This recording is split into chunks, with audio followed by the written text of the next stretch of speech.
Imagine a world where you can start your life over, where you can become another you and live another life.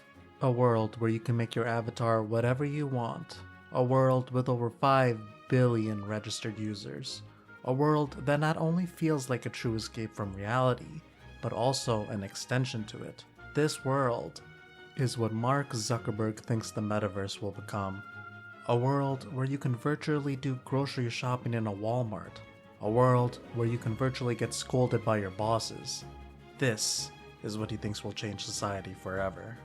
In 2022, I went to watch the movie Belle in theaters. This anime movie is pretty cool and has a lot to offer.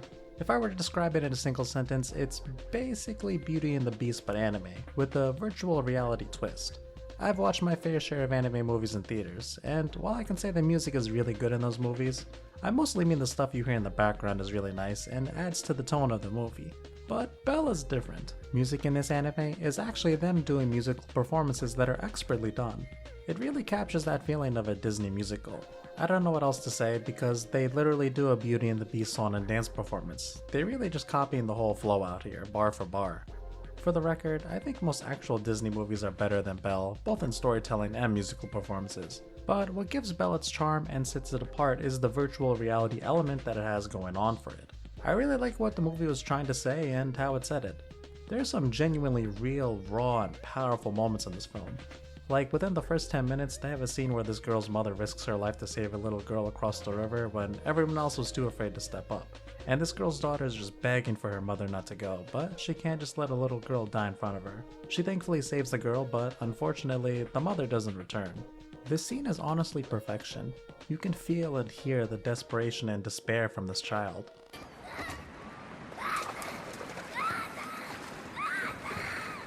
It's incredibly moving, and within the first 10 minutes, I was tapped into this movie.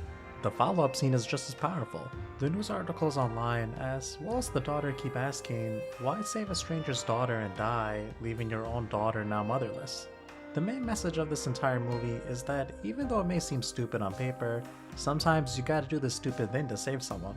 If someone is waiting to be saved and no one wants to step up, you should have the courage to save someone. And I think by the end of the movie, they managed to convey that message very well by the time they wrap things up. It reminds me a lot of one of my favorite quotes I've heard in recent years from one of my favorite mangas, because in case you couldn't tell, I'm a weeb. But the quote comes from Blue Period, where one of the characters criticizes the protagonist saying, if you see someone drowning, you're the kind of person to grab the life preserver, but you never jump into the water yourself to save them. If you see someone naked and crying, you'd give them clothes and listen to their story, but you never strip down yourself. It's one of those things where you are technically right by making the smart and safe decision, and that's probably what most people would do and what you should do in that situation. But unless you jump in the water yourself, you will never really understand how the other person feels. This actually unironically changed some viewpoints I had in my life. Before, I was the type of person to just say, yeah, you can talk to me about anything. I'm always willing to listen anytime. And as my friend is venting to me about all their problems over the phone, like their parents getting divorced or how their girlfriend is cheating on them, I'm just nodding my head and half paying attention while practicing my combos in my favorite fighting game. And for the record, this is extremely toxic. You should never do this. I'm just using this as an example because I most certainly have never done this in the past. But nowadays, I'm much more upfront with people. I don't consider myself to be someone that will just say, let me listen to your problems, or I understand how you feel. Just saying what I think you want me to say or what I think is appropriate to say. Because reality is, I never will understand. Each person's situation is different, and I think only you will be able to relate to yourself. If someone I'm really close with is drowning, for sure I'm willing to jump into the water and save them. But if I barely know you, I'm not willing to go the extra mile for you and jump in the water.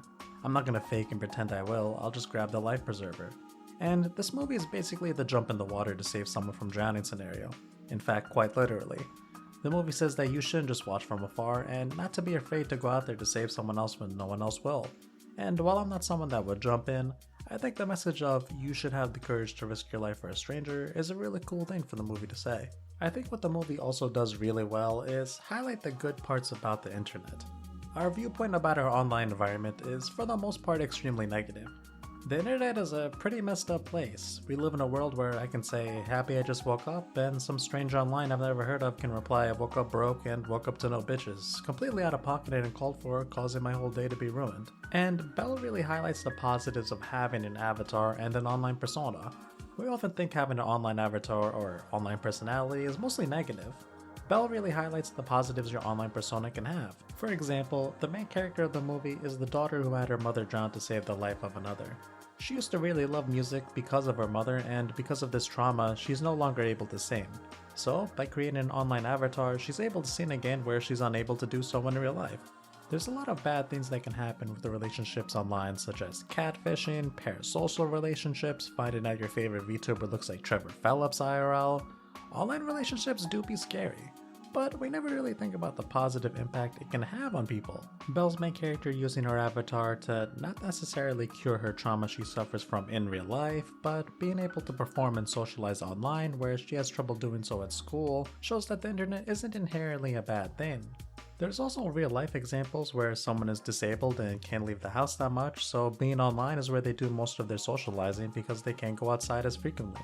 There's even videos and whole channels in VR chat dedicated to showing people willing to talk about their problems to random strangers online, because sometimes people are more willing to talk about what's bothering them anonymously to strangers online while having a Kermit the Frog avatar than having to talk about such heavy topics to someone you know personally. It's not exactly a substitute for therapy, but sometimes you just want to vent anonymously and that can help someone out a lot. I'm someone that always has their guard up when talking to someone I don't know, both in real life and online. And Belle highlights how not everyone you meet online is necessarily a bad person hiding behind an avatar trying to take advantage of you. And sometimes the relationships we can make online can have a positive impact on our lives. And you know what? I can respect what they're trying to say, and I think it's kinda cool. Belle is a pretty okay movie that has a really good message and some powerful scenes in it, while covering the positives that virtual reality can have on people. And I really just wish the movie focused more on those parts, because if it did, it could have possibly ended up in that classic anime Hall of Fame with movies like A Silent Voice. Early on in the movie, they were really close. I was super invested in the world and the main character and her story. I can tell you the exact moment the movie started to lose me. It was at about the 30-minute mark, or 1/4 into the movie. They introduced the police force of the movie, with its leader being this rich version of Leo Whitefang, I guess. I don't think there's any alternative timeline where I think these guys are intimidating. They look incredibly lame and almost feel forced. Like, the movie is supposed to have an evil organization to antagonize the main character, because the Beast obviously can't be the main bad guy. They introduce themselves as enforcers, but they aren't officially supported, so they're literally just Reddit and Discord mods trying to flex the authority they gave themselves. From this point on, the whole direction of the movie shifted. It turned from this movie showing you how people can use virtual reality to help with gaining self-confidence to this mystery movie where you have to find out the identity of this guy and who he is in real life. The parts I liked about it early on took a backseat to these new developments the movie was trying to make. This movie suffers from an identity crisis, in all honesty. It wants to be this movie showing the positives of online avatars while also trying to be a Disney-esque movie. It's part mystery movie trying to find out the dragon's real identity. It also wants to be a high school romance movie where does the main girl like the person she met online, does she like her childhood friend, but the popular girl likes her childhood friend. There's also this guy where maybe someone will end up liking him. Her friend is just randomly into gilfs for some reason, and there's just way too many cooks in the kitchen for this film. It tries to do way too much, and this is ultimately what holds it back from being a great movie. The movie also stumbles and trips towards the finish line, in my opinion. There's just so many stupid things that happen in its final arc that make me upset, that end up taking away what should be a satisfying conclusion and turning it into a flaccid one. I'm about to talk about the ending to this 2-hour long movie to get my point across, so this is the warning, you have been warned. But basically, by the end of the movie, the characters discover that these kids are suffering from domestic abuse from their father. So they alert the authorities of this, and they don't do anything right away, which, to be fair, this is probably how that situation would play out in real life. Now, I really don't know who was okay with sending a high school girl to go save these kids from their abusive father, but the parental figures in the story are all okay with her going alone and even drive her to the train station. And all the boys in the story are also okay with her going alone to visit someone who is known to be violent. To be fair, Belle said she wanted to go alone, but I really can't fathom why no one accompanied her regardless. But basically, she meets the boy's father, he comes and scratches her face, he threatens to beat her, but Belle is determined to save them from their abusive father. The father's about to hit her, but Belle's determination is too intimidating for him, so he falls to the ground and starts freaking out. I guess he can't hit a girl, or maybe he realized that hitting his own children is bad, I don't really know. The movie doesn't tell you, he just runs away in fear for some reason. The last 10 or so minutes just feel so unrealistic and not properly built up towards that by the end it leaves me dissatisfied. The movie also ends with Belle finally agreeing to have dinner with her dad, which is supposed to be a happy moment that she's finally opening up to him, but ultimately it just made me realize how much of a bad father he is and how non-existent he was in the story. He shows up in the beginning of the movie to ask if his daughter wants dinner and she quietly answers no. That's pretty much all he does throughout the movie. It just got me wondering, like, it's really been probably 10 years since his wife and her mother died. Is this really the extent of their conversations? I know it's gotta be hard to have that talk, but she's very clearly depressed and it just absolutely boggles my mind how the father can let this go on for 10 years. Even if he's too busy with work to spend time with his daughter, all they needed to do was show him at least trying. Just an extra 2-minute scene with him trying to open up but getting shut out would have excused all of this. Instead, he's just kind of there. I think there's a lot of characters in the film that are pretty forgettable and unimportant, but the adults in the story are just downright awful.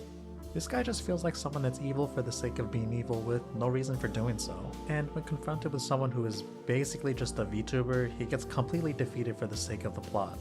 Belle's father could have been someone that was really trying to bond with his daughter but failed every time because she wouldn't give him the chance. Just giving him a little persistent nagging or seeing him try for even a few seconds could have added so much. Instead, he's barely even a function.